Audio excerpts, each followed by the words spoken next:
आम आदमी के सामने अगर पटाखा भी फटता है तो हम पीछे हट जाते हैं। हम अपना चेहरा छुपा लेते हैं, आंखें बंद कर लेते हैं। ये इंसान की फितरत है। इसे सर्वाइवल इंस्टिंक्ट भी बोला जा सकता है। लेकिन एएसआई ओम्बोले ने कुछ भी ऐसा नहीं किया। उनका साहस उनकी सर्वाइवल इंस्टिंक्ट से कहीं बड़ा था। उन्होंने बिना डरे हुए उस AK-47 की नली को अपने हाथों में पकड़ लिया।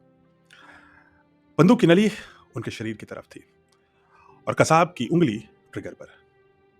देखते ही देखते गोलियों की बौछार होनी शुरू हुई और ये सारी की सारी बौछार तुकाराम ओम्बोले ने अपने शरीर से रोकी।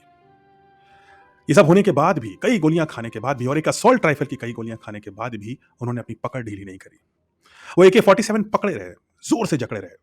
कसाब ने कोशिश करी कि AK-47 छुड़ा करके बाकी पुलिस वालों पे हमला करके मैं भाग सकूं, लेकिन ओम्बोले ने, गोली खाए हुए ओम्बोले ने ऐसा नहीं होने दिया। उन्हें पता था कि वो अपनी जान की कुर्बानी दे रहे हैं, लेकिन वो अपने साथियों को और अपने देश की सेवा में ऐसा करने के लिए बिल्कुल भी नहीं कतराए। कुछ ही सेकंडों में और पुलिस जवान पीछे से आए और उन्होंने कसाब को जोर से जिंदा पकड़ लिया। पाकिस्तान के प्लान में किसी भी उग्रवादी का जिंदा पकड़ने का तो चैप्टर ही नहीं था। उनका मकसद था कि ये सारे के सारे आतंकवादी फिदायीन हैं और ये सब मुंबई में पूरा धमाका और लोगों को मारने के बाद खुद मर जाएंगे। लेकिन ओम्बुले द्वारा कसाब के जिंदा पकड़े जाने से पाकिस्तान का पूरा गेम ही बदल गया।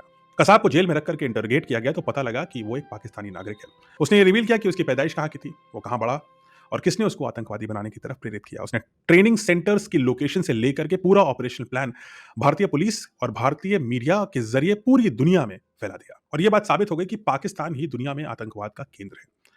आतंकवाद की जो खेती वो छुप छुप कर करते थे, अब वो सब के सामने जाहिर हो चुकी थी। कसाब के बयान से पूरी दुनिया को यह पता लग गया कि पाकिस्तान एक आतंकवादी देश है।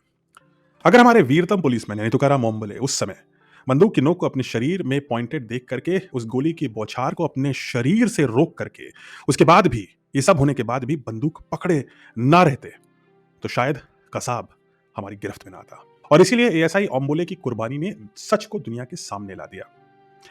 यह भी सच है कि तुकाराम ओम्बोले जी को मरणोपरांत अशोक चक्र से सम्मानित किया गया। यह भारत का सर्वोच्च पीस टाइम गैलेंट्री यानी वीरता का अवार्ड है।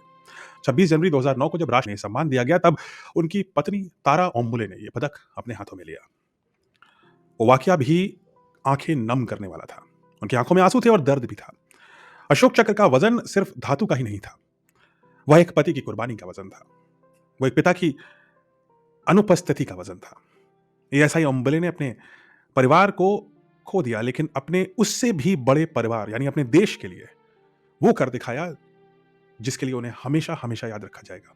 आज जब 26/11 की तारीख, आज हम उन सबको याद करते हैं। वो सब मार्कोस, एनएसजी, पुलिसमैन जिन्होंने इस पूरी घटना को और बढ़ने से रोकने के लिए अपनी जान की शहादत दी, अपनी कुर्बानी दी, बलिदान दिया।